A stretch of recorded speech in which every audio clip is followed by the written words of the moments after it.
You're navigating a world where the pace of change feels faster than ever, driven by incredible technological leaps and constant economic shifts. It's easy to feel completely overwhelmed by the sheer volume of information out there, isn't it? Oh, absolutely. It truly is. Every day, it seems there's a new headline, a new development that, profoundly impacts our lives and careers. Understanding these underlying currents is key to not just surviving, but actually thriving in this new landscape. Absolutely. And that's our mission today. We're taking a deep dive into a fascinating and often quite provocative idea, universal basic income, or UBI. We'll explore its potential to reshape society, the significant challenges it faces, and crucially, how it connects to the broader landscape of automation, the changing nature of work itself, and even how we navigate our digital lives and manage our personal finances. Yeah, and for this deep dive, we're drawing from a really rich collection of source material. We've got insights on social media trends, detailed studies on UBI's real-world impact from various trials, and expert discussions about the future of jobs and practical investment strategies. It's a truly interconnected story. Our mission today is to unpack these ideas, extract the most important nuggets of knowledge, and help you understand what they might mean for your future. So get ready for some surprising facts and hopefully a few aha moments. Let's unpack this. Okay, let's begin with a force that's profoundly reshaping our world: the unstoppable march of automation. When we talk about automation now, it's not just those repetitive factory tasks we used to imagine, is it? This is like a whole new beast. That's exactly right. We're in a new age of automation, fundamentally different from previous eras. Machines are now performing incredibly complex functions. Think about it. They're landing aircraft, they're diagnosing cancer with surprising accuracy, and even trading stocks on Wall Street. The core insight here is that automation isn't just confined to manual labor anymore. It's rapidly extending into cognitive tasks, things humans used to do exclusively. Wow. And this leads us to some truly alarming predictions about job displacement. Studies suggest that a staggering portion, up to 47% to 50%, like half of U.S. jobs, have a high probability of becoming computerized within the next, 2 decades? Yeah, the numbers are quite stark. We're looking at roles like proofreaders, bank tellers, secretaries, things we see every day. Telemarketers, for example, face a stunning 99% chance of automation by 2025. That's basically tomorrow. 99%. I know. And even jobs that require specific skills, like referees, bookkeepers, they're on that list too. Yeah. So this isn't just about factory floors. It's a broad impact predicted to affect millions of workers across manufacturing, retail, call centers, fast food, and even long-haul truck driving. So what does this mean for job creation? Because, we've always been told that innovation leads to new jobs. But the information age presents this paradox, right? These booming new industries are actually creating fewer jobs than older ones did. This is a really critical distinction, and it's a profound shift. Consider General Motors back in 1979. They employed like 800,000 workers to generate $11 billion in revenue. Okay, huge workforce. Huge. Now, compare that to Google in 2012. They generated more revenue, $14 billion, with only 58,000 employees. Wow, that's a massive difference. That's huge. Or think about Blockbuster at its peak in 2004. 84,000 employees, $6 billion revenue. Yeah. Now look at Netflix in 2016. Just 4,500 employees generating $9 billion. Incredible. The core insight here is that while innovation creates massive wealth, it just doesn't guarantee widespread job creation like it used to. The ratio of revenue to human labor is fundamentally changing, and that really alters our entire traditional job market. And it's not just that new industries are lean, it's also how machines are learning. This machine learning thing, it's enabling digital systems to acquire skills just by analyzing tons of data. They're pretty much teaching themselves to do human tasks more efficiently, often without needing direct programming for every single step. Right. And a prime example, and one that's, a bit unsettling, is in project management. There's software designed to basically eliminate middle management. When hired for a new project, this software figures out which tasks can be automated and where human professionals are still needed. Okay. Then it assembles teams of freelancers online, distributes tasks, and here's the kicker, controls the quality of their work by tracking individual performance. So it's managing the humans. Exactly. And the fascinating, or maybe unsettling part, is that these freelancers are, in essence, teaching the machine how to eventually replace them as the learning algorithms gather data about their tasks. Wow. This leads to substantial cost reductions, around 50% in the first year and another 25% in the second. So the economic consequences for workers are profound. We're seeing job generation in the U.S. shrink since, what, 1973? And the first decade of the 21st century saw no overall job growth. That's a first in recent history. Yeah, that's a huge red flag. It indicates a significant decoupling of productivity from human labor. While output has increased dramatically, U.S. workers' output went up 42% between 1998 and 2013, with no increase in total hours worked. The wages for new university graduates have actually been declining for the past decade. Declining wages despite higher productivity. Right. And this has led to a high underemployment rate of 44%. That means nearly half of recent college graduates are forced to take jobs that don't even require a degree. The profound insight here is that our economies are built around consumption, right? But if fewer and fewer people have decent, well-paying work, who's going to be doing all the consuming? This is a fundamental challenge to the very structure of our economic system. And beyond the sheer numbers of jobs, there are these hidden costs to modern work that we often overlook. The research is quite stark. Our workplaces are, in a very real sense, killing us. Yeah, this is a critical area of concern for our collective well-being. Long hours, pervasive high stress levels, a lack of job control, that constant juggle of work-family conflict, and just basic economic insecurity. It's all taking a severe toll. How severe? Can we quantify it? When we quantify this, the numbers are shocking. An estimated 120,000 excess deaths annually in the United States, and nearly $200 billion in excess healthcare costs are directly attributed to harmful workplace conditions. That's an incredible human and economic toll. What are the primary drivers? What's causing the deaths and the high costs? Well, the absence of health insurance emerges as the single biggest factor affecting mortality. Yeah. It's stark.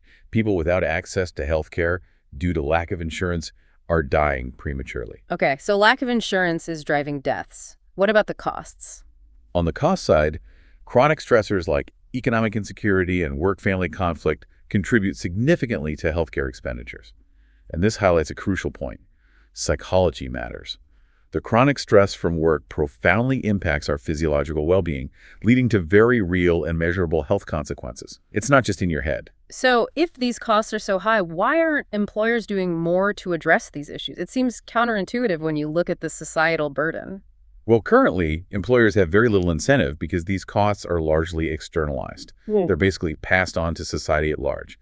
If an employee becomes too sick or tragically dies, they simply drop out of the workforce and they stop being the employer's direct responsibility. There's a powerful analogy here to environmental pollution, where industries once fouled the air and water without bearing the cost. The key insight is that we might need employers to internalize these human pollution costs, to feel the financial impact of the unhealthy conditions they create or perpetuate. Only then, maybe, will they be incentivized to make smarter, sounder decisions about workplace health. So we've explored how traditional workplaces are impacting our well-being.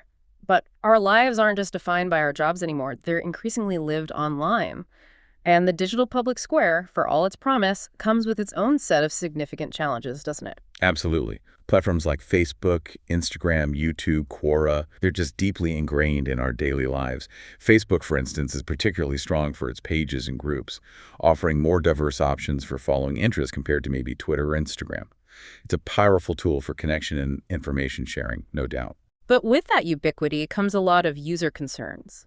Many millennials and younger generations, for example, really dislike Facebook because of its data selling practices. That's a big one. Yeah, data privacy is huge. And there's also this widespread perception, you hear it all the time, that it's overrun with boomers, meaning people aged 40 and up, which can make it less appealing to younger demographics. Right. And beyond the vibe or the data stuff, there's this significant issue of censorship and what feels like arbitrary bans. Oh, definitely. Accounts can be flagged for being anonymous or for what the platform perceives as spam, even if it's actually due to a platform glitch. We found one source, for instance, where a user had their YouTube account banned for spam just because of a glitch that made their comments appear multiple times. Imagine how frustrating that is. Wow, banned for a glitch. That's a perfect example of a truly frustrating arbitrary ban. And it's not just glitches, right? Content removal can seem pretty subjective sometimes. Precisely. For instance, one source mentioned an Instagram account that had a PG-13 movie clip taken down, even though it seemed like fair use, simply because it featured MAGA hats and was deemed inappropriate. Another user on Quora was reportedly banned for posting multiple reputable sources in a single comment, which got categorized as spam. banned for citing sources. Yeah, it sounds counterintuitive, right? Yeah. These instances highlight a lack of transparency and consistency in content moderation, which naturally leads to user distrust and calls for change. So given these issues, what's the sentiment regarding the future of social media? Is there a call for something fundamentally different, a different kind of digital public square? There's definitely a strong sentiment bubbling up for the need for some kind of regulated and free social media website for all voices. Something to ensure diverse perspectives can be heard without arbitrary censorship. Interestingly, among the major platforms, Twitter was noted by one source as the only one where they hadn't experienced a ban, suggesting it might, at least for now, offer a bit more freedom of expression in certain areas. It's clear users are looking for platforms that prioritize open discourse and have clear, consistent content policies. Okay, we've painted a picture of these monumental forces shaping our world, from automation taking jobs to the wild west of the digital public square. Now, how might society respond to these fundamental shifts? That's where universal basic income, often referred to as the freedom dividend, truly enters the conversation. What exactly is this core idea? At its heart, universal basic income, or UBI, is a concept where the state, the government, basically covers the fundamental cost of living for all citizens. It guarantees a minimum income, regardless of whether a person is willing or able to work. It's designed as a universal safety net, kind of like a bedrock for everyone. And what kind of money are we talking about here, typically, like in a U.S. context? In the U.S., the typical proposed amount you hear is around $1,000 a month or $12,000 a year. And that amount isn't arbitrary. It's specifically designed to be set above the poverty line, providing a genuine foundation of financial security. Okay. And crucially, this money isn't just a handout with a bunch of rules attached, is it? That seems like a major distinction from many existing welfare programs. That's absolutely a key characteristic, and it's where UBI truly stands apart. This money would generally not be taxed, and, this is important, it would come with absolutely no strings attached. Recipients would have complete freedom in how they choose to spend it. The concept views UBI as a method of transferring existing societal wealth, rather than just printing new money, while crucially keeping the free market intact and allowing individual agency. It sounds like a pretty modern idea, especially with all the talk about automation and AI, but is it actually new? Or does it have deeper historical roots than we might think? Oh, it's far from new. UBI is not a new concept at all. Discussions about it can be traced all the way back to the 1940s in Great Britain, where it was actually called a social dividend. So this isn't some flash-in-the-pan fad. It's an idea with a really long intellectual lineage. The 1940s, wow, that's much older than I would have guessed, and it almost made it big in the U.S. once upon a time, didn't it? I feel like I read it came pretty close to becoming law. You're right, it did. It saw a significant resurgence in the United States during both the Nixon and Carter administrations. Bills for a guaranteed minimum income were actually drafted in Congress, though they ultimately failed to pass. Huh. Nixon and Carter. That's interesting political crossover. Yeah, and even Milton Friedman, the famous champion of free markets, proposed a similar concept called negative income tax. Now, his vision was primarily tied to reducing overall social spending and simplifying bureaucracy, but it shows the idea had appeal across the political spectrum. So if it's been around for so long and had such prominent advocates, have we seen it implemented anywhere in the real world, even on a trial basis, and what happened in those experiments? We have, yeah. Alaska actually has a unique model that's roughly similar thanks to its natural resource wealth. Citizens get an annual dividend from oil revenues, the permanent fund dividend. Right, the Alaska one. Yeah. More recently, there have been several real-world trials. Finland conducted a 2-year basic income trial ending in 2018, paying €560 a month to some unemployed citizens. Canada had an Ontario program that was initiated but then abandoned after a change in political leadership. Politics got in the way. Seems like it. And Switzerland, interestingly, held a national referendum on UBI, but it was ultimately rejected by the public. However, the idea isn't dead globally.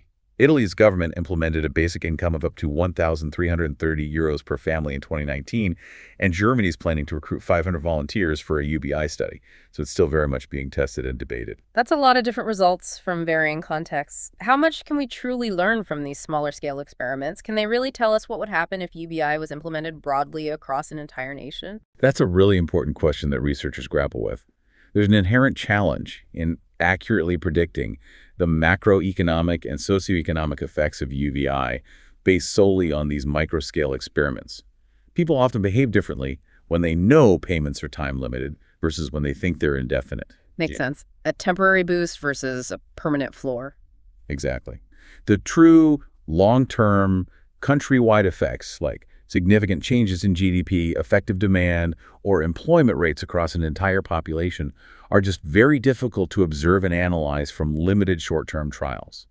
It would really require experiments on the scale of an entire country, lasting much longer than any conducted so far, to truly grasp the full systemic impact. Okay, so we've defined UBI, looked at its history, and acknowledged the limitations of current trials. Now let's dive into the powerful arguments for universal basic income. For many people, it's seen as the solution to the automation dilemma we discussed earlier. That's precisely the central argument for many UBI advocates. It's not just, a nice idea. It's seen as a necessary evolution in how society distributes income, particularly as the rapid development of robotics and AI increasingly makes human labor obsolete or significantly less needed.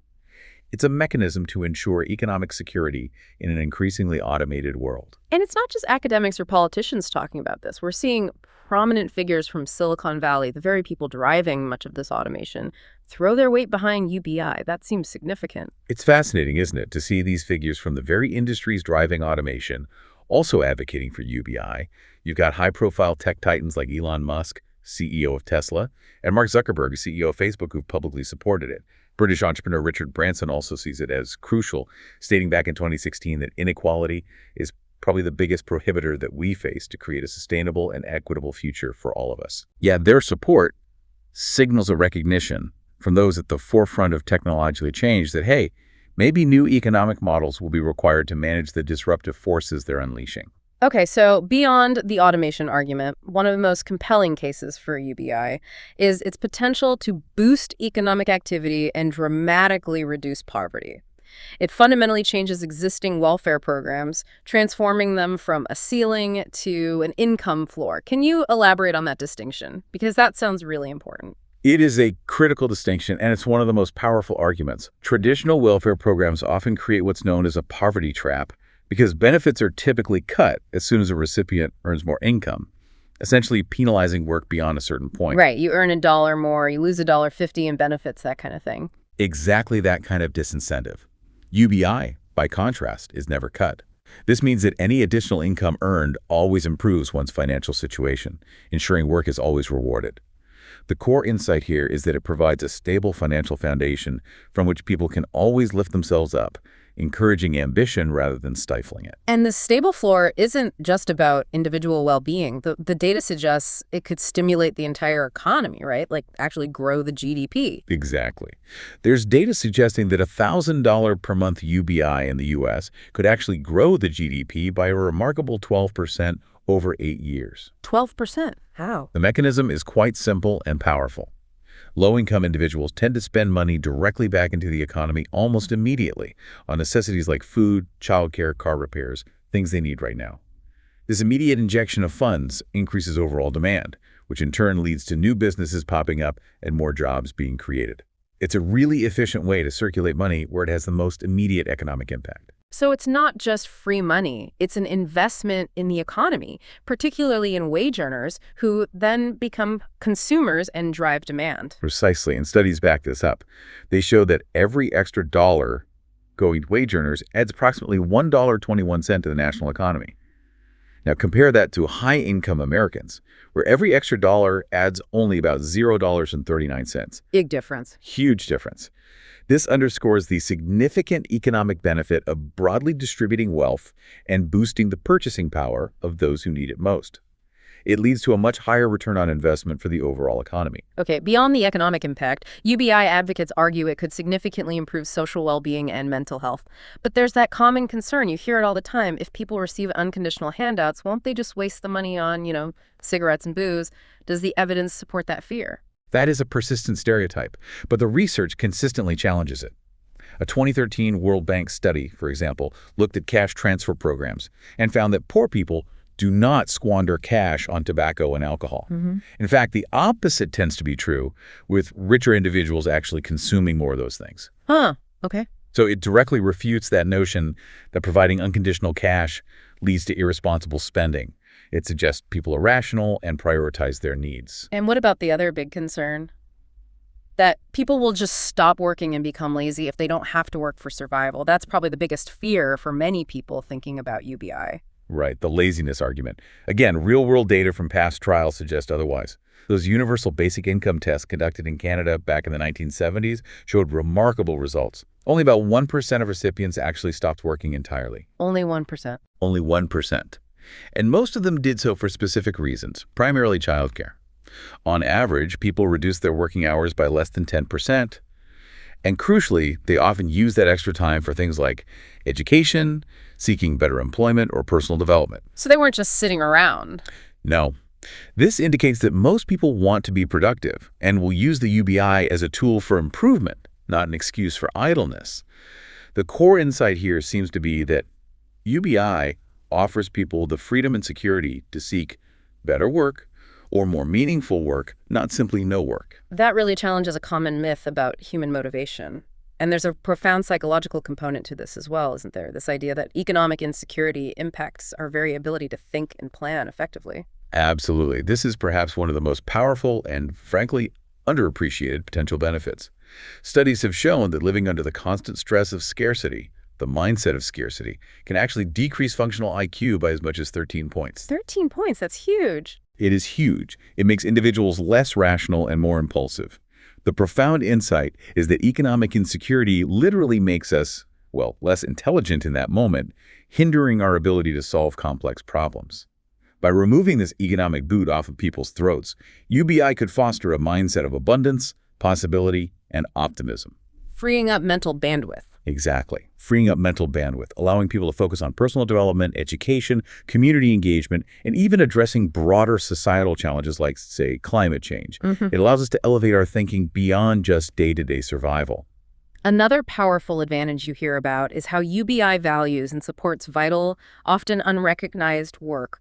What kind of work are we talking about here that traditional programs might miss? This is a crucial point, and one where UBI really shines compared to, say, a federal jobs guarantee. It recognizes and supports the immense value of unpaid labor, things like parenting, nurturing, caregiving. Think of a parent dedicating their time to caring for their autistic child, or an adult child dedicating their efforts to an ailing parent. Yeah, incredibly important work. Essential contributions to society that are often completely overlooked by traditional economic models and government programs.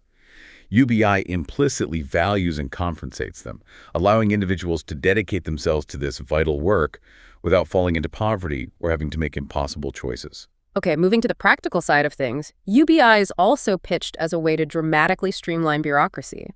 How would that work compared to our current, often complex, welfare systems? Well, theoretically, it could dramatically simplify existing tax models and slash bureaucratic red tape.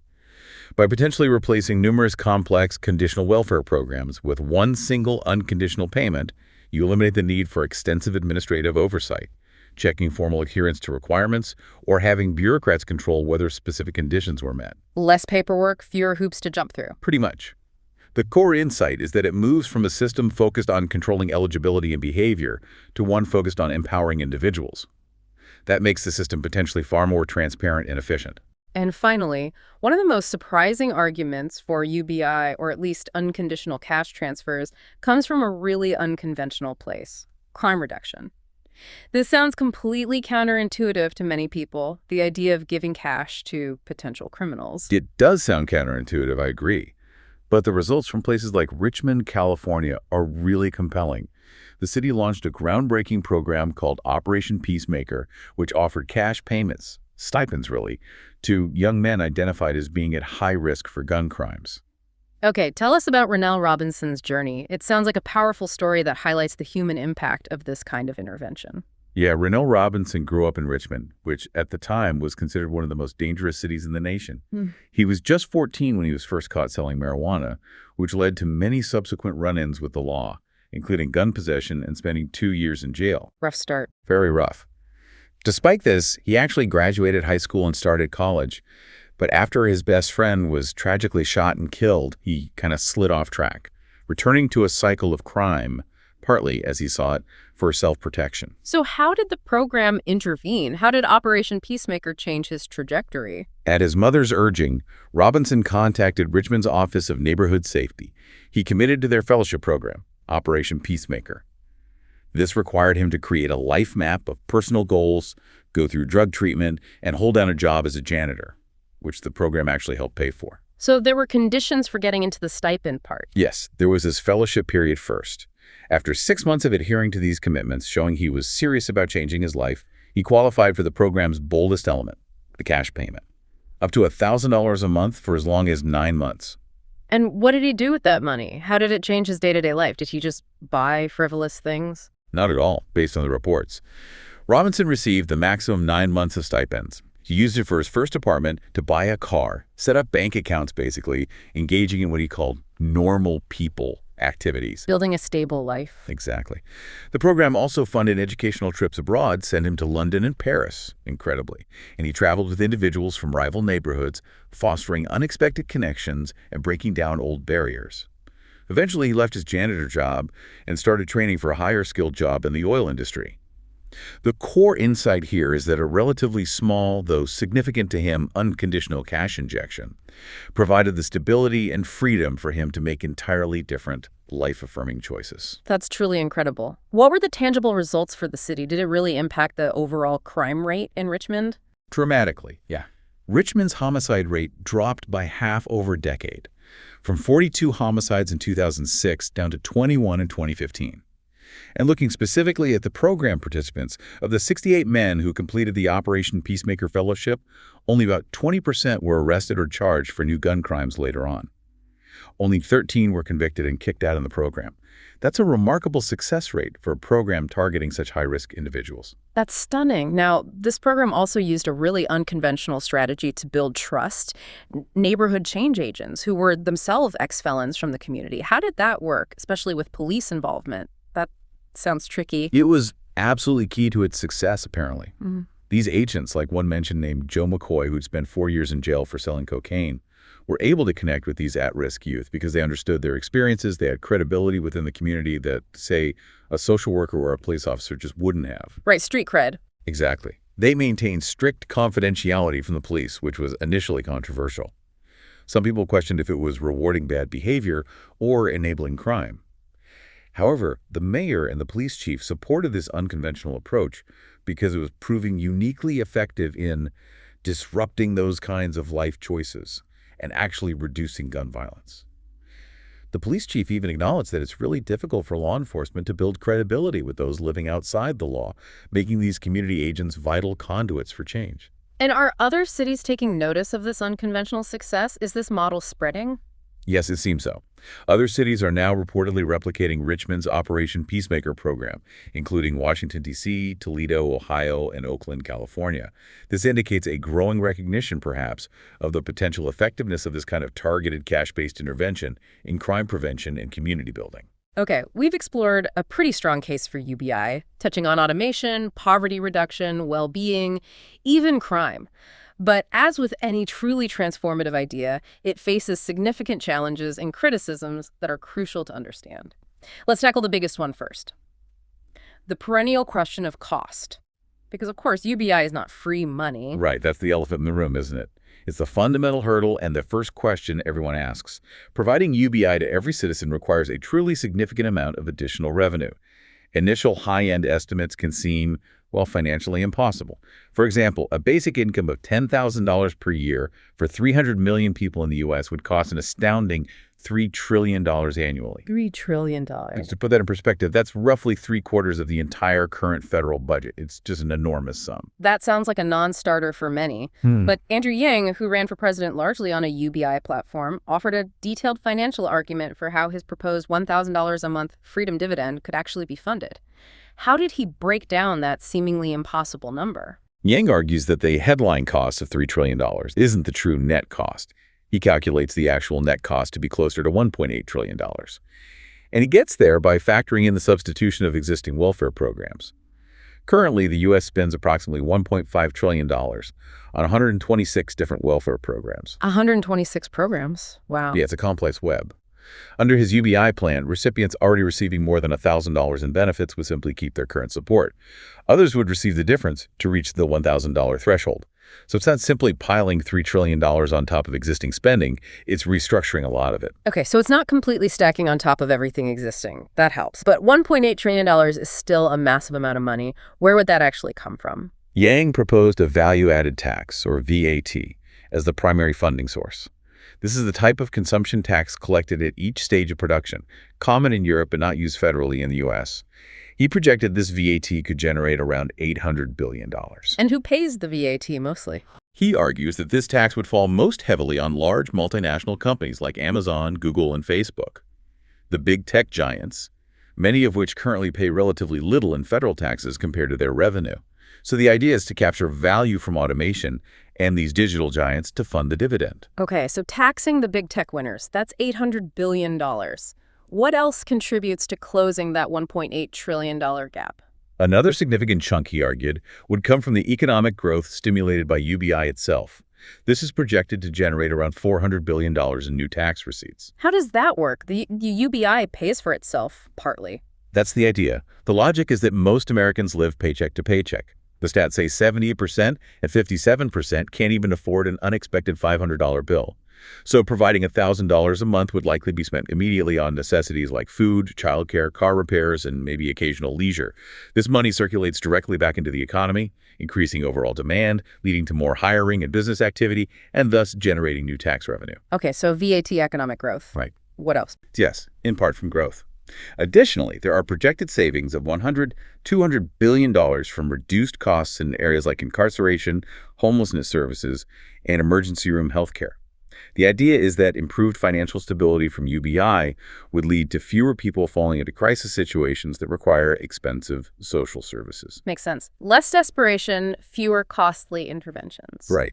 Now, it's important to acknowledge that the initial implementation might require fronting the costs for maybe a year or so until these economic growth benefits fully materialize and these savings are realized. It wouldn't be instant. What about inflation? That's a major concern people raise. If everyone suddenly has more money, won't prices just skyrocket for everything, especially rent, negating the benefit? That's a really common and understandable concern. The argument made by proponents like Yang is that UBI, if properly funded by a shift of existing funds, for example, through taxes on corporations like the VAT or other revenue streams, rather than simply printing new money, shouldn't inherently lead to widespread runaway inflation. It's envisioned as a redistribution of existing wealth and economic activity, moving money from one part of the economy, say corporate profits or underutilized capital, to another, consumer spending, not an arbitrary increase in the money supply that would devalue the currency across the board. Of course, localized price increases, especially for things like rent in certain areas, are still a potential concern that needs consideration. Okay, beyond the financial costs, there's a strong ethical and societal debate. Will people simply stop working? This goes right to the heart of the work ethic debate that many people hold so dear. Yeah, this is a really common concern, maybe the most common after cost.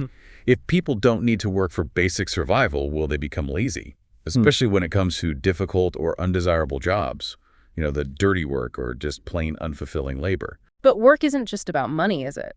I mean, for many people, it provides so much more to their lives. Exactly, and that's part of the complexity here. Work plays a profound role in human lives for many. It provides structure, meaning social status, wealth, friendships, a sense of purpose. For many people, work is intrinsically tied to their identity and well-being. So the idea of not having to work feels wrong to some? Right.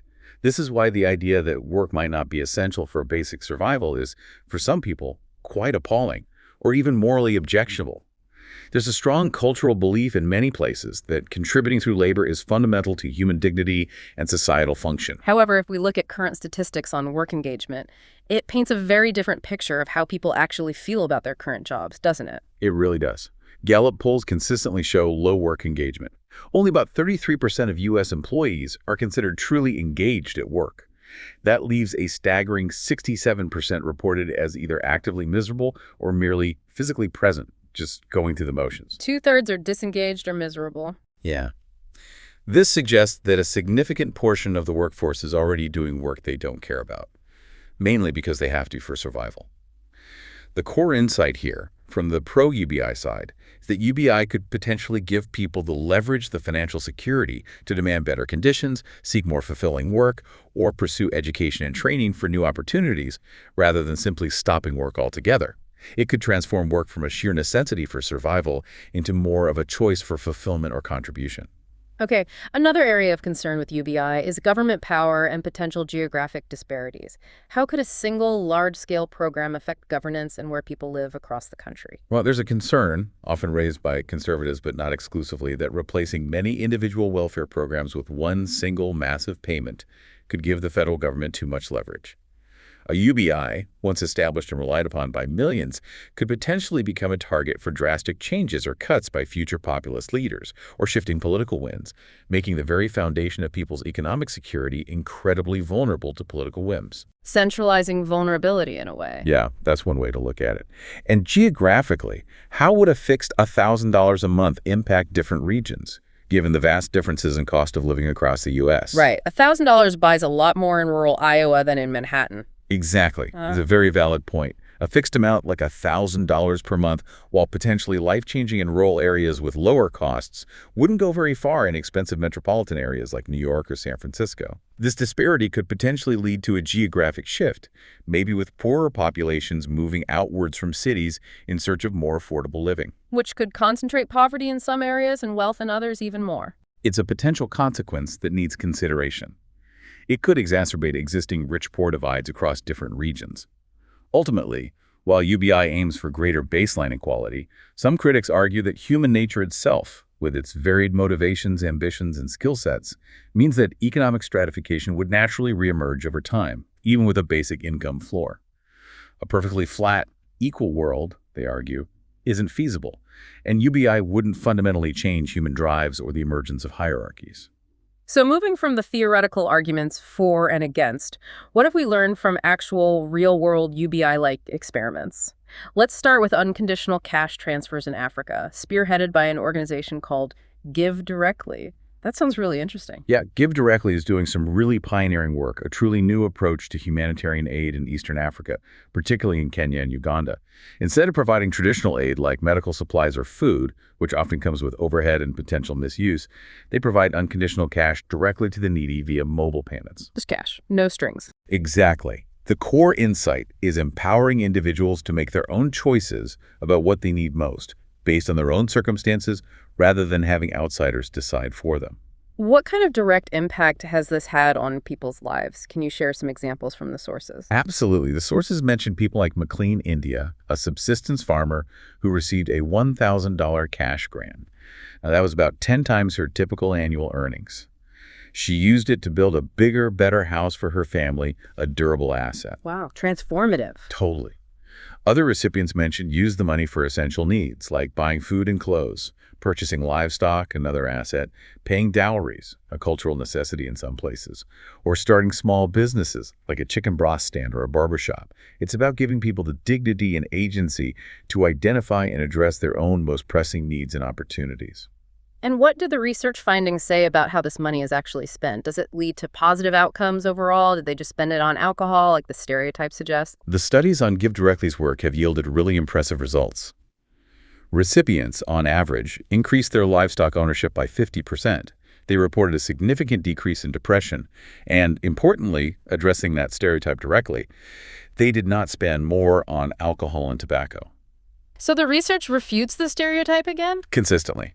It suggests that these cash transfers are highly effective at improving tangible well-being and mental health, and that people use the money responsibly for investment and necessities. It sounds incredibly effective, but I imagine there must have been some initial skepticism from the communities themselves. Getting money for seemingly nothing feels unusual. Oh, absolutely. And the sources mentioned that villagers initially expressed skepticism. There were rumors circulating about sinister religious forces behind the money, or just general discomfort with receiving money that you have not worked for. Give Directly, field officers had to actively work to address these concerns, building trust through transparency, consistent communication, and demonstrating the legitimacy of the program.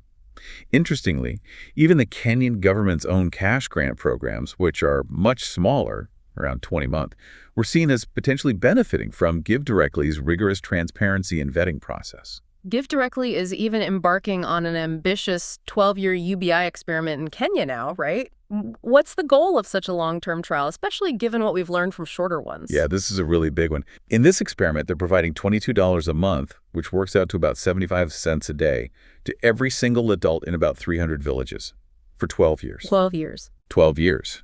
The goal is to see if these sustained long-term payments enable families to move beyond just meeting immediate needs and actually invest in long-term self-sustaining projects. Things like expanding livestock herds, improving farming operations, maybe starting more significant businesses. It's a profound test of the concept's power to foster true, lasting economic independence and break intergenerational poverty cycles, not just provide temporary relief. This is all happening in rural Kenya, though. Can we really extrapolate these lessons directly to countries like the US or Europe? The economic and social contexts are just vastly different. It feels a bit like comparing apples and oranges, doesn't it? That's a totally valid and crucial point to raise. Some researchers, like the Princeton economist Alan Kruger mentioned in the sources, believe lessons from Kenya can still be relevant because fundamental economic behaviors like the desire for security, education, better housing, investing in the future tend to cut across cultures. Basic human drivers. Right. However, others express significant doubts about direct applicability. The amounts are different, the baseline poverty levels are different, the existing social safety nets are different, the market structures are different. It's just a vastly different context. The consensus seems to be that while we learn incredibly valuable insights about human behavior and the impact of unconditional cash from these experiments, we absolutely must be cautious about direct, one-to-one extrapolation without carefully considering the unique circumstances of each economy and society.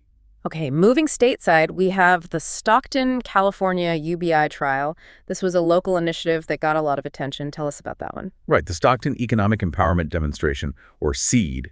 This guaranteed income experiment was launched by the then 26-year-old mayor Michael Tubbs in Stockton.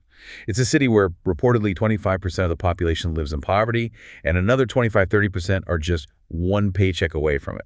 So it's community facing significant economic challenges, making it a compelling place to test this idea in the U.S. And what was the model for this program? What did it actually look like for the recipients in Stockton?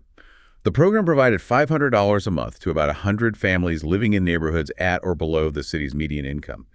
And a key feature, like Give Directly, was no strings attached. Recipients had complete control over how they spent the money. The stated intention wasn't necessarily to encourage people to stop working, but rather to provide much-needed financial stability and relief, allowing them to better manage their existing lives and maybe smooth out income volatility. What were the mayor's hopes for the program? What did he envision this $500 a month doing for these families? Mayor Tubbs expressed optimism that the money would bring a little bit of relief and allow people to just breathe a little bit financially. He hoped it would free recipients up to do things like pay off debt, cover unexpected emergencies without going into crisis, and generally get themselves ahead, ultimately improving their quality of life by reducing the constant grinding stress of financial insecurity. That leads perfectly into a question we found in the source materials where individuals were asked directly. What would you do with an extra $1,000 a month? The responses were incredibly diverse, covering everything from just getting by to fulfilling bigger dreams. Yeah, the survey data reveals a really wide range of immediate and long-term plans, and they mirror a lot of the findings from the actual trials quite closely. Many people, unsurprisingly, said they'd use it for essential bills like rent and utilities, or to save money, or pay off debt. Student loans and credit cards came up a lot. Basic financial health stuff. Exactly. Yeah. Others mentioned housing, specifically getting their first apartment or making a down payment, or practical things like covering car repairs, buying food, affording childcare, paying for gas. Even things as simple as buying new shoes came up. It highlights the real pressures people are under. Beyond the absolute necessities, what about quality of life improvements? What possibilities did people envision once those basic needs felt a little more secure? People also expressed aspirations for things like travel and vacations, being able to afford recreational sports for their kids, pursuing education, or paying tuition for themselves, making charitable donations, or just being able to visit family more often. It's clear that financial security opens up possibilities for personal enrichment, community engagement, and deeper human connection, moving beyond just mere survival mode. And the emotional impact is often overlooked in economic discussions, but it's powerful. How did people describe the non-monetary benefits they anticipated? Oh, absolutely. Many emphasize the qualitative impact. Things like reduced stress and anxiety, increased happiness, feeling like they could finally get ahead of the game instead of constantly falling behind, and simply eating better. One person apparently just said that the financial relief alone would be great. This really underscores the profound psychological burden that economic insecurity places on individuals, and how something like UBI could alleviate that. The core insight is that financial stability isn't just about the money. It's about mental peace and having the capacity to actually thrive, not just survive. If everyone in the country received UBI, what broader societal changes did people in these surveys envision? What's the ripple effect they expected beyond their own households? There seemed to be a strong belief that people would consistently buy needed items like medicine and home goods, which would naturally boost local economies. Many felt that less money would ultimately need to be spent on expensive crisis services, things like homelessness support and emergency room healthcare, because people would have the financial stability to avoid falling into those desperate situations in the first place. Preventing problems rather than reacting to them. Exactly. And perhaps most optimistically, there was this sense expressed by some that it would lead to more sharing between people and a lot more support. It suggests a potential ripple effect of increased community well-being, maybe less competition, and a more compassionate society overall. Andrew Yang, who we mentioned earlier as a prominent advocate for UBI, often frames his vision around a guiding principle he calls humanity first. How does this principle position UBI beyond those traditional political ideologies like socialism versus capitalism? Yeah, Yang argues pretty strongly that the traditional socialism versus capitalism dichotomy is, in his words, out of date and breaking down. He advocates for an economy that prioritizes how people are doing, focusing on human well-being metrics, not just GDP. He aims to combine the best aspects of both worlds, making the markets work for, Main Street America and ensuring people are truly thriving, rather than just being seen as inputs into a capital efficiency machine. The core insight here is really a shift from rigid ideological purity to focusing on practical human outcomes. He's also been quite vocal in debating the merits of UBI versus a federal jobs guarantee like the one proposed by Bernie Sanders. What are his main critiques of a centralized government jobs guarantee? Yang directly criticizes the idea of a federal jobs guarantee. He argues, first off, that most Americans don't actually aspire to work for the federal government. He believes the concept implies this vision of everyone magically having government jobs they like, which in practice would be, as he put it, very, very difficult and expensive and cumbersome. He worries it would give rise to a whole new army of bureaucrats just to manage performance and assign tasks. He actually called it a sure path to dystopia, where the government effectively becomes the largest employer, potentially dictating what work gets done and how. So he believes UBI itself would stimulate job creation more organically, rather than needing a separate federal program to create jobs directly. Precisely. He asserts that UBI, by putting money directly into people's hands and boosting consumer demand, would stimulate so much economic activity that it would naturally lead to hundreds of thousands of jobs right in our communities, jobs created by the private sector and nonprofits that people would genuinely be excited about doing. It allows the market, driven by increased consumer demand, to create jobs that people actually want and need, rather than having them centrally planned by the government. And crucially, he points out that a federal jobs guarantee would potentially ignore a massive, vital segment of the labor force that UBI would support. Yes, this comes back to the unpaid work argument. Yang reiterates UBI's strength in valuing and compensating vital, often unpaid work done by caregivers. He points to examples like a spouse caring for their autistic child or an individual caring for an ailing parent. He emphasizes that a federal jobs guarantee, by definition, does nothing for parents, nurturers, and caregivers, which he considers some of the most important work that any of us are doing. UBI inherently recognizes and supports these critical contributions to society in a way a jobs program wouldn't. Okay, beyond UBI, Yang's vision encompasses a pretty holistic policy approach to many of the big challenges facing the U.S. Let's touch on a few. Starting with healthcare, which is a constant source of stress for so many Americans. Right. He advocates for what he calls a Medicare for all public option. He highlights the stark reality that the U.S. spends twice as much on healthcare as other developed countries, roughly 18% of our GDP, yet we achieve worse health outcomes. His proposal aims to channel existing resources more efficiently, negotiate lower drug prices and provider rates, and make healthcare more accessible and affordable. He argues it's not necessarily about finding new money, but reallocating what's already being spent inefficiently. He calls the stress people feel navigating the current system immoral. The core insight is that our current system is deeply inefficient and failing people. He also has some pretty unconventional ideas about education reform, particularly challenging the intense overemphasis on college as the only pathway to success. Yeah, he really pushed back against the college mantra. He points out that it leads to crippling student debt for millions and, paradoxically, significant underemployment. Remember that stat. 44% of recent college graduates are taking jobs that don't even require their degree. Meanwhile, college costs have skyrocketed 2.5 times higher inflation adjusted, apparently often without a proportional improvement in educational quality, which he attributes largely to administrative bloat. So what's the alternative he champions? Yang strongly champions vocational, technical, and apprenticeship work as viable, valuable, and often preferable paths. He argues these jobs are often harder to automate and can offer great careers and excellent pay. He draws a sharp contrast between the U.S., where only about 6% of high school students are in vocational training, and Germany, where it's a staggering 59%. The key insight is that we need to de-emphasize college as the only respectable option and seriously reinvest in and elevate diverse, valuable career paths. And for the millions already burdened by student loan debt, which is a huge national crisis, any solutions there? Yes, he proposed solutions like a 10 by 10 plan. The idea was that borrowers would commit 10% of their wages towards their student loans for 10 years, and after that period, the remaining federal student debt would be forgiven. This would provide a clear, manageable, and attainable pathway out of debt for many, freeing up their finances and reducing that crushing mental burden. What about criminal justice and policing reforms? That's another area of intense national discussion and division. Yang suggested, for one, demilitarizing police departments. He argued that the use of military hardware creates distance and fosters naturally mistrustful dynamics between police and the communities they serve.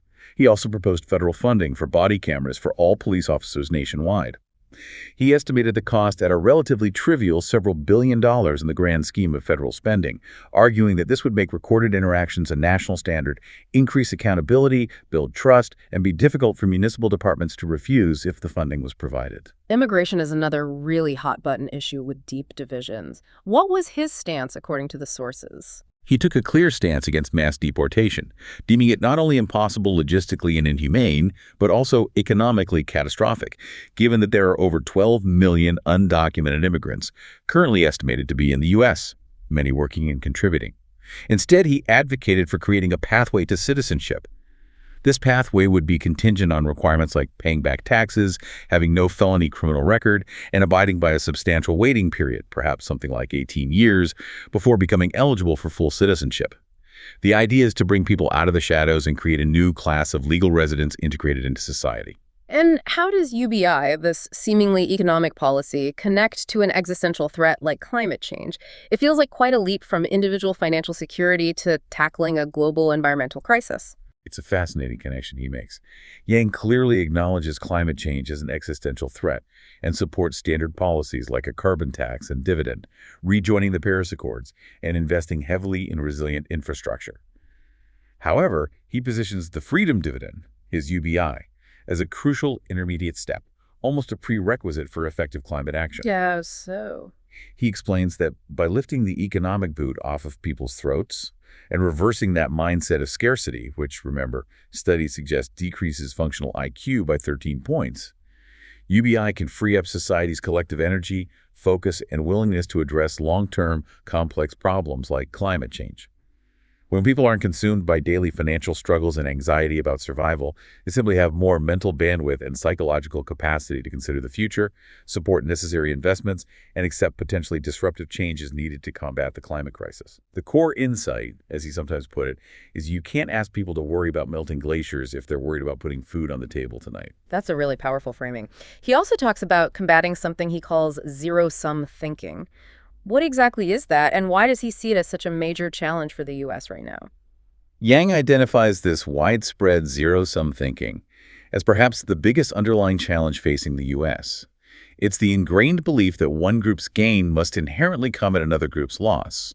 Examples he might point to are viewing China's economic rise as inherently bad for America, or seeing immigrants or H-1B visa holders purely as threats to native-born jobs rather than potential contributors to overall growth. Us versus them mentality. Exactly.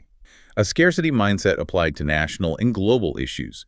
He argues this scarcity mindset is exacerbated by demographic trends, like an aging population which tends to be more conservative and resistant to change, making it harder for the country to embrace modernization, innovation, and necessary reforms. His campaign and his push for UBI aim partly to shine a light on this zero-sum thinking and help move the country towards a more positive-sum abundance mindset, which he sees as absolutely necessary for tackling the complex, shared problems of the 21st century. The core insight is that overcoming our biggest challenges might require a fundamental shift in our collective mindset first. Okay, we've explored these monumental shifts in work and wealth, from the relentless march of automation to the transformative potential of UBI, and even these broader policy visions. Now, let's get really practical. For you, the listener, navigating this new financial landscape, what are the core investment principles that become even more crucial when automation is displacing jobs and ideas like UBI are seriously on the table? That's the perfect question to bring it home. First and foremost, and it's advice that never gets old but is perhaps more relevant than ever, the power of diversification. You simply should never put all your eggs in one basket. Ideally, you want a well-diversified portfolio, maybe with at least 15 stocks spread across different industries and sectors, or more realistically for most people, using diversified funds. So don't bet the farm on one thing. Exactly. And avoid extreme allocations like having 100% in bonds or 100% in cash beyond your emergency fund, or 100% in gold or crypto. Interestingly, research shows that even including a modest allocation of stocks in a primarily bond portfolio can actually decrease overall risk while potentially boosting returns. And historically, stocks have generally outperformed bonds significantly over the long term, though with more volatility. The core insight is that diversification is your primary tool for managing risk in an increasingly unpredictable world. Okay, so diversification manages risk. But how should we think about risk versus reward more broadly, especially as new assets and technologies are constantly emerging? It's a foundational concept that applies across all assets, whether it's stocks, bonds, real estate, or even Bitcoin. Higher risk generally comes with the potential for higher reward. Think about highly volatile single stocks or cryptocurrencies. Conversely, lower risk typically means lower potential reward. Think traditional bonds or high-interest savings accounts. The key is that your investment strategy should always align with your personal risk tolerance, your time horizon, and your specific financial goals. Don't chase high returns if you can't stomach the potential losses. And of course, we can't talk about investing without mentioning the Oracle of Omaha, Warren Buffett. What's his key piece of wisdom that remains timeless, especially in volatile times? Yes, Buffett's famous quote, "Be fearful when others are greedy and greedy when others are fearful." What this means in practice is counterintuitive for many. When stock prices plummet, what the media might call a crash, but which value investors like Buffett see as a sale or discount driven by widespread fear and panic selling, that's often the best time to buy quality assets at low prices. Buy low. Right.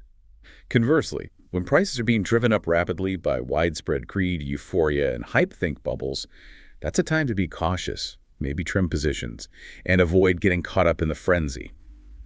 The core insight is to try and act countercyclically, remaining rational when the market is emotional, buying when others panic, and perhaps selling when others are irrationally exuberant. Speaking of buying opportunities, that brings us to the importance of having cash on hand, the emergency fund. Why is that absolutely non-negotiable for smart financial management in this environment? It's crucially important, maybe more than ever. Maintaining an emergency fund, typically 3 to 6 months of essential living expenses, in a safe, easily accessible place like a high-interest savings account, provides you with vital liquidity. This cash cushion allows for opportunistic buying during market downturns, as Buffett advises, rather than being forced to sell your investments at a loss just to cover unexpected expenses. Right, you don't want to sell low just because your car broke down. Exactly. And perhaps more fundamentally, in the context of our discussion about automation and job shifts, it provides a vital buffer against unexpected job loss or economic disruption. Having that emergency fund buys you time and reduces stress during transitions. It's financial resilience. Now, let's talk about navigating the world of commission-free investing apps. There are so many out there now: Robinhood, Webull, First Trade, M1 Finance.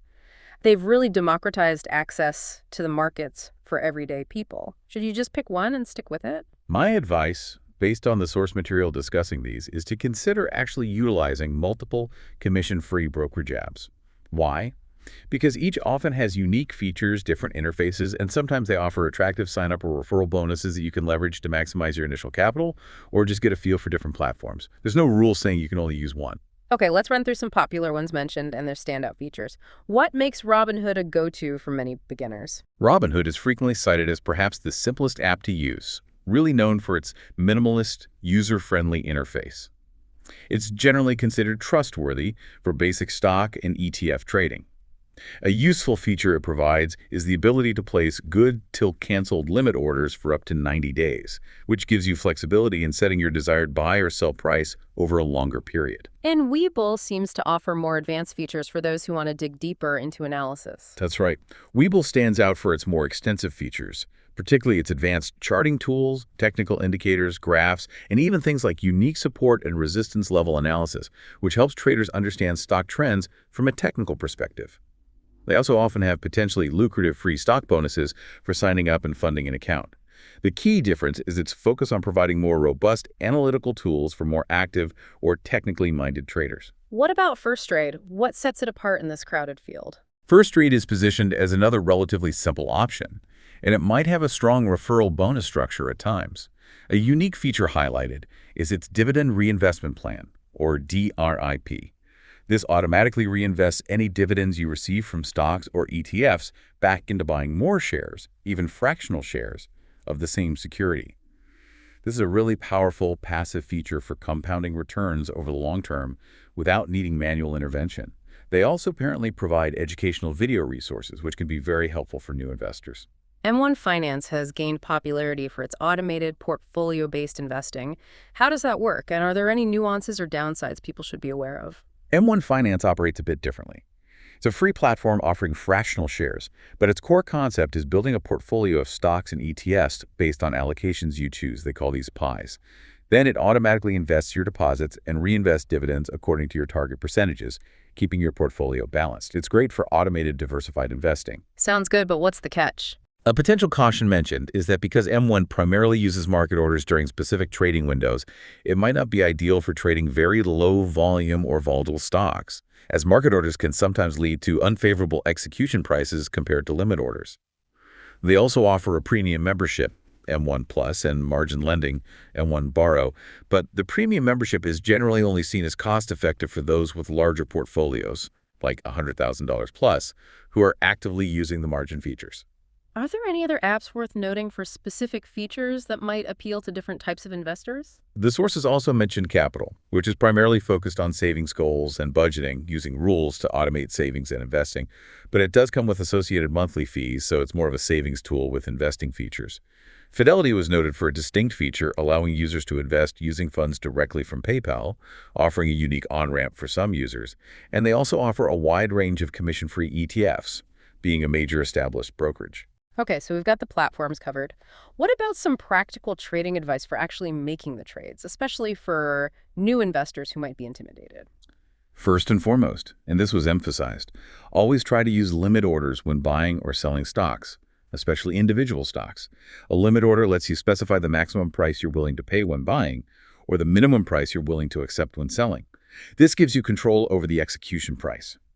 Market orders, by contrast, just execute immediately at the best available current price, which can be unpredictable and potentially unfavorable, especially in fast-moving or thinly traded markets. So control your price with limit orders. Got it. And for those who are new to investing or maybe just prefer a more hands-off long-term approach rather than picking individual stocks, what's the strong recommendation there? For those folks, I'd strongly recommend index funds or broad market ETFs. Index funds pool your money with other investors to buy shares in a whole basket of companies, like all the companies in the S&P 500, for example. This inherently provides broad diversification and reduces the risk associated with picking individual stocks. Plus, they're typically managed by professionals, or passively track an index, and have very low fees. The sources suggest small-cap value funds as one potentially good option with historical outperformance. But the core principle for new or hands-off investors is to prioritize broad diversification through low-cost funds over trying to guess which individual stocks will be winners. And finally, for those fortunate enough to have larger portfolios, say over the $250,000 FDIC insurance limit per account type per bank, do different rules or considerations start to apply? Yes, absolutely. Once you exceed those insurance limits, like FDIC for bank accounts or SIPC for brokerage accounts, though SIPC works differently, additional considerations come into play. It becomes prudent to spread your money across multiple accounts at different institutions to ensure full insurance coverage. Furthermore, at higher levels of wealth, investing strategically in assets beyond stocks and bonds, such as income-producing real estate or potentially private businesses, becomes increasingly important for diversification, inflation hedging, and long-term wealth preservation and growth. The strategies necessarily become more sophisticated as the sums involved get larger. Hashtag Tech Out Deal. Well, today we've certainly navigated some complex currents, the relentless advance of automation, the truly transformative potential, and also the significant challenges of universal basic income. We've even touched on practical strategies for how you can think about investing in this rapidly evolving economic landscape. We've seen how profound shifts are underway, and how ideas like UBI are emerging to address the very foundations of our societal well-being and economic security. Absolutely. And remember, the goal of these deep dives isn't just to give you definitive answers because often there aren't any yet. It's really to equip you with the knowledge and the different perspectives and the frameworks to ask better questions yourself and hopefully feel a bit more confident navigating a world that's just dense with information and rapid change. You're now definitely better informed about some of the most significant shifts potentially shaping our collective future and maybe how your own choices intersect with these larger societal forces. And that leads perfectly to our final provocative thought for you to mull over. If a fundamental shift from a scarcity mindset to an abundance mindset, perhaps fueled by something like UBI providing basic economic security, could genuinely alter our collective approach to problems as massive and seemingly intractable as climate change. What other seemingly insurmountable societal challenges might we finally have the collective bandwidth, shared optimism, and the political will to truly address? What possibilities might open up for human potential and societal progress when basic survival becomes less of a constant, grinding, daily struggle for so many people around the world?